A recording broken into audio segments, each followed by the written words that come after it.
Hello everybody, welcome back to the channel. तो आज हम लोग बात करने वाले हैं कंटिन्यूटी के बारे में। ठीक है, जैसा कि हमें नाम से ही पता चल रहा है कि कंटिन्यू मतलब कोई चीज क्या है, कंटिन्यू है। कंटिन्यू का मतलब क्या होता है, कोई चीज लगातार हो रही है। ठीक है, लगातार। ठीक है, बिना ब्रेक के कोई भी चीज। जैसे मान लीजिए आप पढ़ाई कर रहे हो, ठीक है, आप मैथ्स पढ़ रहे हो या फिर फिजिक्स पढ़ रहे हो या फिर केमिस्ट्री पढ़ रहे हो। ठीक है, अगर आप 6 घंटे लगातार पढ़ रहे हो तो हम क्या कहते हैं कि हम कंटिन्यूअसली 6 घंटे से पढ़ रहे हैं बिना कोई बीच में ब्रेक लिए हुए। ठीक है, और उसी में अगर मैं ब्रेक ले लेती हूँ, ठीक है, 1 घंटा का, 5 मिनट का, 10 मिनट का, तो हम क्या कहेंगे, उसे कंटिन्यूअस नहीं कहेंगे। ठीक है, उसी तरह फंक्शंस में भी क्या होता है कि जैसे अगर हमारा कोई ग्राफ है इस टाइप से, ठीक है, कोई हमारा ये ग्राफ है। अभी देखिए, आप इस ग्राफ के हेल्प से ये समझ सकते हो कि ये ग्राफ कैसा है, कंटिन्यूअस ग्राफ है। कैसा ग्राफ है, कंटिन्यूअस ग्राफ है। तो ये फंक्शन भी कैसा होगा, कंटिन्यूअस होगा। लेकिन इसी फंक्शन में अगर मैं ये ग्राफ कुछ इस तरह बना दूं, यहाँ पे ब्रेक, फिर यहाँ पे ब्रेक कर दूं, ठीक है, और ये इंटरवल कौन सा है, a,0, ये क्या है, b,0, ये क्या है, c,0, और ये क्या है, d,0। तो हम बेसिकली 4 इंटरवल में बात कर रहे हैं।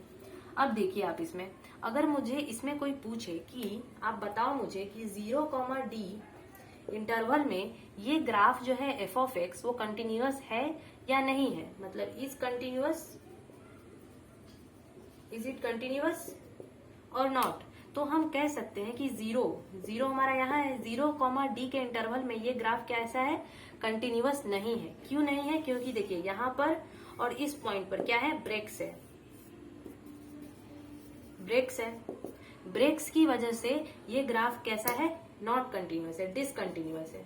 तो नहीं, 0,d इंटरवल पे ये ग्राफ कैसा है, डिसकंटिन्यूअस है। लेकिन इसी में अगर मैं ये सवाल पूछूं कि 0,a इंटरवल पर आप बताइए कि ये जो ग्राफ है वो कंटिन्यूअस है या फिर नहीं है, तो हम इसे इजीली बता सकते हैं, क्योंकि आप देख सकते हो कि 0,a तक तो ये ग्राफ ब्रेक नहीं हुआ है ना। ये ग्राफ कैसा है, कंटिन्यूअस है, ये अपनी कंटिन्यूटी को मेंटेन कर रहा है, इसमें एक भी ब्रेक नहीं है। इसका मतलब 0,a इंटरवल पर ये ग्राफ कैसा है, कंटिन्यूअस है। ठीक है, तो इसी तरह से क्या करते हैं हम लोग, कंटिन्यूटी को चेक करते हैं। अब देखिए, अब अगर मुझे रैंडम ऐसे ही कोई फंक्शन दे रखा हो, तो अगर मुझे उसका कंटिन्यूटी चेक करना, तो हम हर बार ग्राफ तो ड्रॉ नहीं करेंगे। वैसे भी फंक्शंस का ग्राफ ड्रॉ करना इतना इजी तो होता नहीं है। तो हम लोग उसे कैसे चेक करेंगे कि ये ग्राफ, ये फंक्शन जो है वो कंटिन्यूअस है या फिर नहीं है। ठीक है, तो उसको चेक करने का एक रूल होता है। ठीक है, उस रूल के बारे में हम लोग डिस्कस करते हैं। रूल हमारा क्या होता है कि पहले लिख लेते हैं कि if a function f of x is there, then it will be continuous if and only if it satisfies the following condition।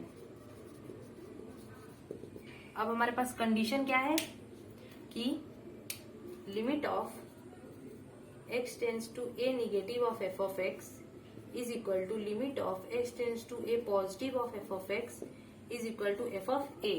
मतलब कि ये आप समझ सकते हो कि ये कैसा लिमिट है, लेफ्ट हैंड लिमिट है, लेफ्ट हैंड लिमिट। और ये कैसा लिमिट है, a पॉजिटिव मतलब राइट हैंड लिमिट। और ये क्या है, फंक्शन का पॉइंट है at x is equal to 0, मतलब f of x at x is equal to a क्या होगा, f ऑफ a होगा। ठीक है, तो अगर ये तीनों जो हमारा है पॉइंट वो अगर इक्वल आता है, तब हम इस ग्राफ को क्या कहेंगे, कंटिन्यूअस कहेंगे। ऐसे फंक्शन को हम क्या कहेंगे, कंटिन्यूअस कहेंगे। ठीक है, तो इस तरह से हम लोग कोई भी फंक्शन को चेक कर सकते हैं कि वो फंक्शन जो है वो कंटिन्यूअस है या फिर नहीं है। Okay, thank you for today.